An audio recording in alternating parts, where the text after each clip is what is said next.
This is the Read to Lead podcast, episode 452.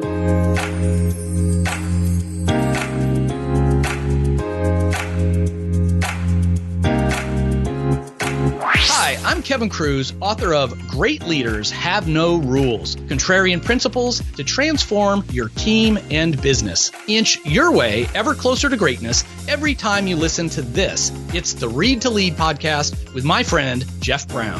Hi there. Hey, thanks for being here. I'm Jeff, and this is the Read to Lead podcast, the podcast dedicated to your personal and professional growth, where I believe that if you want to achieve true success in business and in life, then intentional and consistent reading is a must.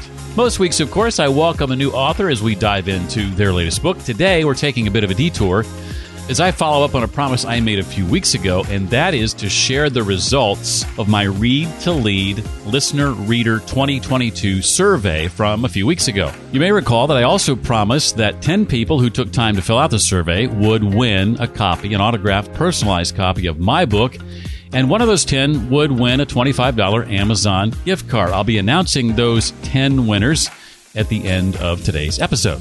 It's been quite some time since I've done one of these. The feedback is in, and I thought you might be curious to know whether you participated in the survey or not, as to what some of those questions were and how the responses turned out. I'm not going to go through all 37 or 8 or 9 of the questions, however many there were, but I am going to highlight a few of them and speak into how the responses may be impacting things going forward. A series of questions I began the 2022 Reader Listener Survey with had to do with how often folks consume certain pieces of content, certain kinds of content, podcasts, video, online articles, and books. So see if you identify with how most others responded. When it comes to how often do you listen to audio podcasts, the majority, 37.6%, said every single day.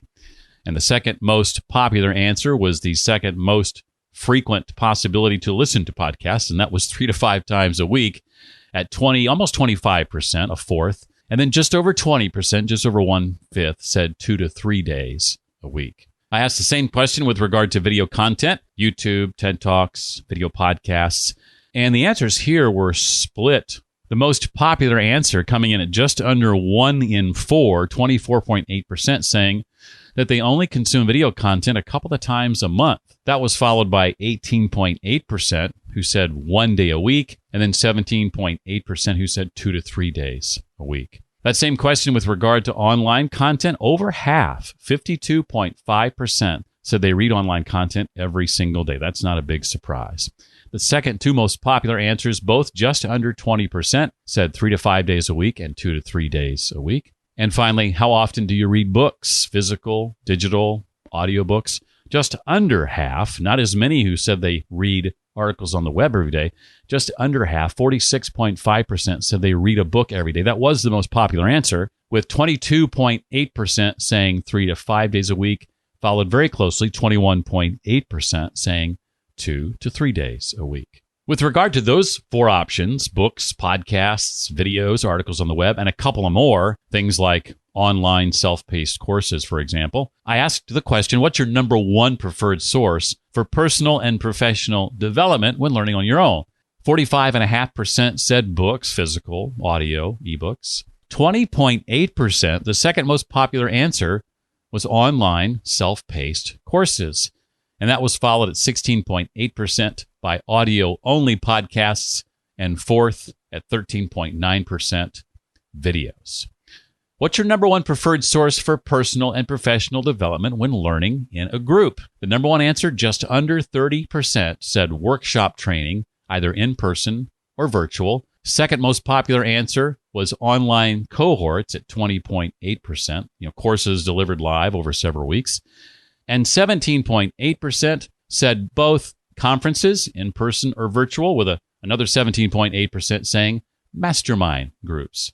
Your preferred format when it comes to books, physical books, the most popular, 56.4%, followed by audiobooks at 22.8%, and digital books or ebooks at 20.8%. I would probably rank them or definitely would rank them in the same order. In fact, physical, then audio, and then ebooks is probably my least favorite way to consume books. My poor Kindle hardly ever gets used. When it comes to content you consume for personal and professional development, books, podcasts, web articles, videos, what's your preferred method for taking notes? Over half, 54.5%, said pen and paper. Some things never change, right? Physical notebook, journal, Post-its in the margins of the book, etc. Second most popular answer, 35.6%, said a digital notes app like Evernote, Obsidian, Notion, Apple Notes, etc. This next question provided some quite useful information when it comes to content you consume for personal and professional development. Again, books, podcasts, web articles, videos. What are the topics you enjoy learning about the most? There were 6 among the 15 or so options that stood out head and shoulders above the rest. Number 1, 72.3% cited this answer, and you could pick multiple answers in this particular question, by the way. 73% said leadership. That was followed closely by habits. Next was mindset. 4th was productivity. 5th, entrepreneurship. And 6th, communication. Those 6, far and away, head and shoulders above the rest. The other things were like public speaking, marketing, personal branding, empathy, relationships, networking, negotiation, the future of work, etc. All of those paled in comparison to the 6 that I just mentioned. So one of the things that prompts me to think is I should give more weight to books and authors I interview on those 6 topics than I do the other topics. So in the future, don't be surprised if you see me leaning more heavily on those 6 versus maybe in the past. One question was, what types of paid content would you like to see Jeff create in the future? Workshops, virtual and in person, was the number 1 answer, followed by a book club, a monthly membership style book club, which I used to do. So maybe it's time to bring that back in some form or another. Note-taking course was answer number 3. Of course, I'm doing that now. I would imagine most of the answers to that question were from people who don't know that I'm doing that. So that seemed like a nice vote of support to keep doing that. The next one, by the way, coming up in just a few weeks in January. I'll have more about that a little bit later. Is there one program or training more than any other that you'd like to see Jeff offer? If so, what would it be? Mastermind. I've done that as well. Maybe it's time to bring that back. Workshops. How to launch and monetize an in-person podcast in 90 days. How to write nonfiction. Executing good habits. How to present new knowledge and ideas to a group of varying ages. How to give constructive criticism. Note-taking. This person says, I know you offer it, but I haven't had a chance to take it yet. Book club. Another person says, nothing. I will follow the crowd. Speed reading was another answer, or how to consume more books and be more selective to prioritize what book to read on your list. Continued content around note making and specifically the app Obsidian. How to really incorporate it into my life. A self-paced online note-taking course. Again, doing that, so we'll continue to do that. Another nod for note-taking. A webinar course, how to create, launch, grow, and monetize a professional podcast. I have a course on that already. Another nod to mastermind group. Another nod to note-taking, and a lot of repeats here as I go on down the list. One question I asked was on suggestions for improving the podcast. I'll just run through some of those real quick. Some of the books don't interest me, one person said, but that's to be expected. Maybe we can hone that in a little tighter via some of those categories I was mentioning earlier that we might focus more on in the future than we have in the past. Video recordings of the author conversations was another suggestion. I actually started doing that with episode 400. We're on episode 452 now. Of course, this is a solo episode. I'm not videoing this episode, but I do or have my author interviews since episode 400. So we could potentially make those available in the future. So I will certainly take that under advisement. Would love to see a summary list of guests and books. I just recently had my virtual assistant update that so it's current within the last few episodes. We have a list that I've yet to make public that includes every guest and every book in a single list that has ever been on the Read to Lead podcast. So as I get to a place where I'm ready to make that available and share that with you, I certainly will. So thank you for that suggestion. Another person says, it's clear Jeff reads the books presented. Could you add 5 takeaways from the book in the show notes? This might further clarify whether this is a book worth buying. I've actually thought about that before, have not made that a habit or installed that into my workflow, but certainly we'll consider that going forward. Thank you for that. I'd love to have episodes every so often about stuff you're working on versus always interview style. Well, here's one of those episodes. They go on to say, I heard you as a guest on another podcast and loved hearing the behind the scenes of your work, especially your book. Thank you very much, whoever you are. Again, This podcast, one example of that, I've done a few other solo episodes in the last few months. And maybe I'll do them more often in the future. Offer a transcript of the conversation for each episode. Haven't done that before, but am considering that for the future. Person says, keep doing what you're doing. Thank you. It's in my top 2 favorite podcasts. I don't particularly want it to change. Oh, change is hard, isn't it? Thank you for saying that, though. The interviews often sound like they were conducted over the phone or Zoom. Some other platforms may be better and provide clearer audio. For example, cleanfeed.net. Yes, I've used Skype in the past. Riverside for a time. It worked until it didn't for me, and then Zoom for a time now, which does a pretty decent job most of the time, but I hear what you're saying. We'll look at maybe a newer, better option down the road. Somebody says, have someone interview you. Episode 385 is your friend. readtoleadpodcast.com/385 from a little over a year ago. I think I've got that number right. That's when I was interviewed about my book, Read to Lead, The Simple Habit That Expands Your Influence and Boosts Your Career.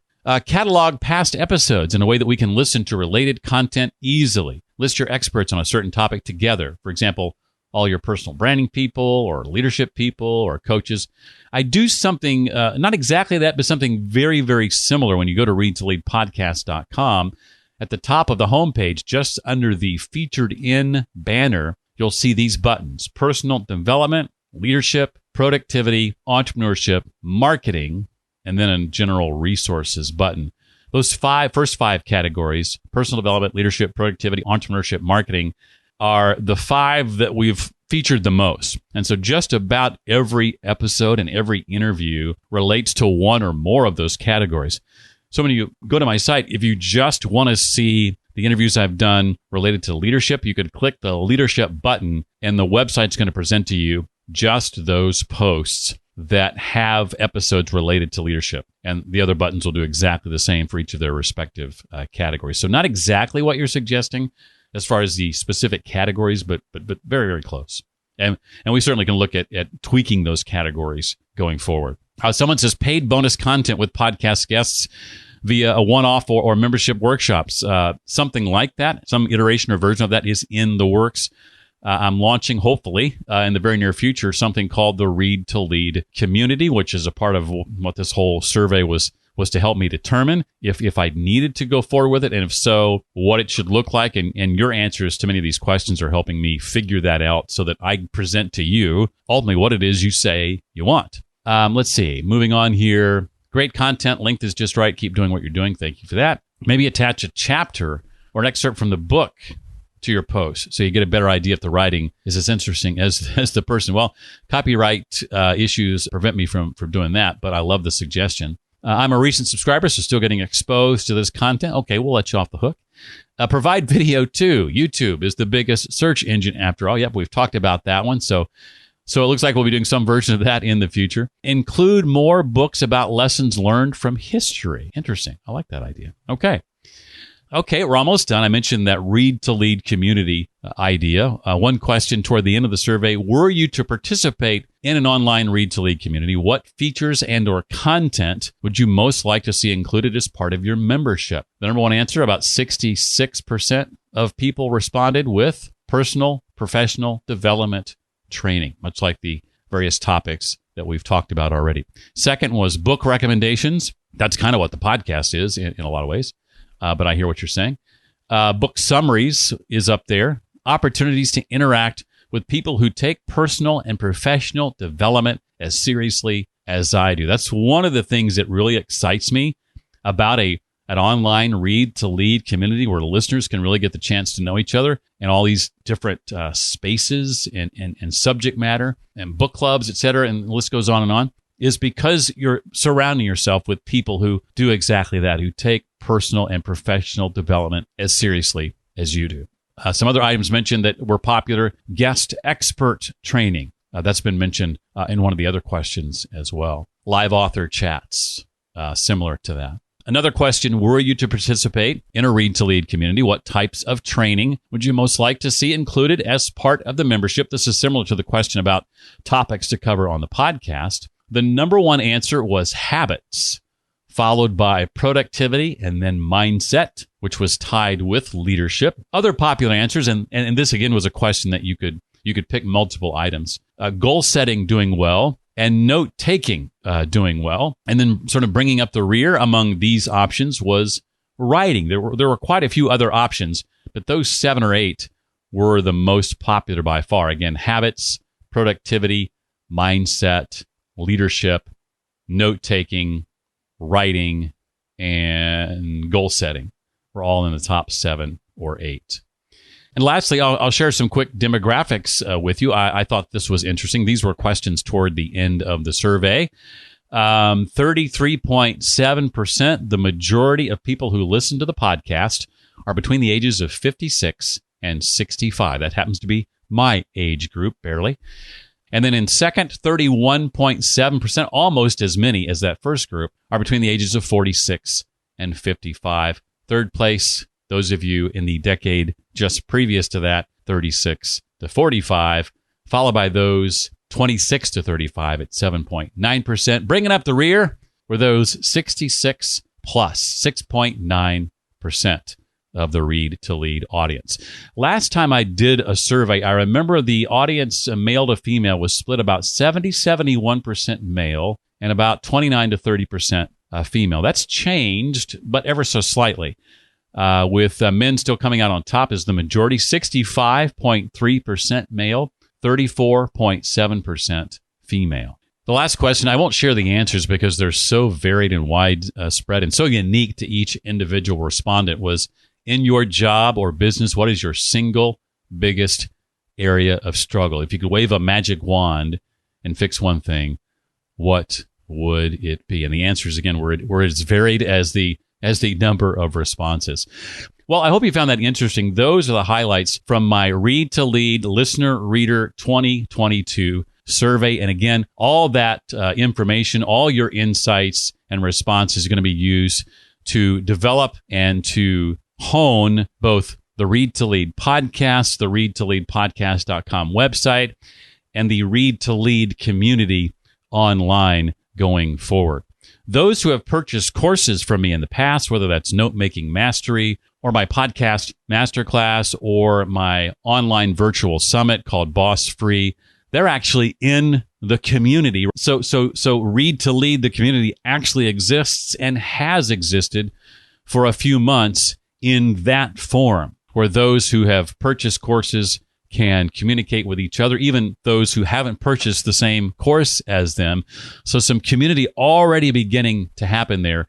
But your responses, again, to the survey are helping me understand how I can best mold that and shape that and massage that going forward as new people come on board, people who maybe haven't necessarily purchased a course, but want to participate for one of these other reasons that we talked about today from the survey. So stay tuned for more info on that in the coming weeks on Read to Lead the community, which currently is, as it exists right now, at jeffbrown.me. That may be changing. That may stay the same. I haven't decided yet, but that's where it's in its present form exists. Again, jeffbrown.me if you kind of want to see what's there at the moment. I promised we'd give away some books, so let's do that. 10 people from among those who filled out the survey are going to walk away with a personalized autographed copy of Read to Lead, the simple habit that expands your influence and boosts your career. And one of those 10 people is going to also get an Amazon gift card. Our 10 people are these. Number 1, Dan Ingram. Also, Nicole Serena. Congratulations, guys. Laura Euland. I remember Laura from our book club back in the day. Lisa Isbell. I recognize that name too, as somebody who has gone through Note-Making Mastery. Christina M. Muller, as well as Paul Oyer, I think it is, or Euler. I'm not sure. Greg Rohrbach. Also Tom Barnard. Jody Von Kamecki. And lastly, Roberta Blank. Those are our 10 book winners. And our winner of the additional prize of a $25 Amazon gift card is Jody Von Kamecki. Congratulations, Jody, and all our winners. I appreciate each and every one of you for taking the time to give me your insights and your feedback on the 2022 Reader Listener Survey. Hey, thanks for checking out the podcast. I so appreciate it. That does it for this week. I look forward to seeing you hopefully next time. Until then, remember, leaders read and readers lead.